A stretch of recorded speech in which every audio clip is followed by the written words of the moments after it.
జగన్ గుంటూరు మిర్చి యార్డ్ పర్యటనపై కేసు నమోదైంది. అనుమతి లేకుండా యార్డ్లోకి వెళ్లి హంగామా సృష్టించారని జగన్, మాజీ మంత్రులు అంబటి రాంబాబు, పేర్ని నాని, కొడాలి నాని సహా పలువురు వైసీపీ ముఖ్య నేతలకు నల్లపాడు పోలీసులు నోటీసులు ఇచ్చారు.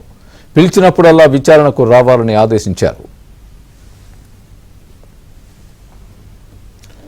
వైఎస్ జగన్ పల్నాడు జిల్లా రెంటపాళ్ల పర్యటన వివాదాస్పదంగా మారింది. జగన్ రెడ్డి పర్యటనలో పోలీసుల వ్యవహార శైలి విమర్శలకు దారితీస్తోంది.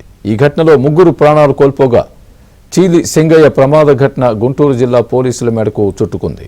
ప్రమాదం జరిగిన రోజు ఒకలా, ఆ తర్వాత మరోలా గుంటూరు ఎస్పీ ప్రెస్ మీట్లో మాట్లాడడం ఇప్పుడు చర్చనీయాంశంగా మారింది.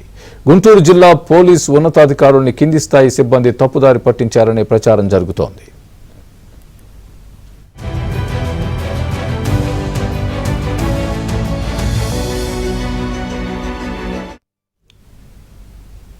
పోలీసు ఉన్నతాధికారులే ప్రైవేట్ వాహనమని చెప్పడంతో అందరూ ప్రమాదవశాత్తు జరిగిన ఘటనగా భావించారు. అయితే ఘటన జరిగిన 3 రోజుల తర్వాత చీలి సింగయ్య జగన్ వాహనం కిందే పడ్డారనే వీడియోలు వెలుగులోకి వచ్చాయి.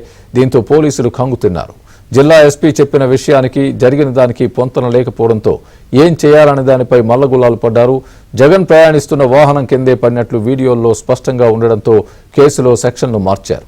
జగన్ సహా వైసీపీ ముఖ్య నేతల పేర్లు చేర్చారు.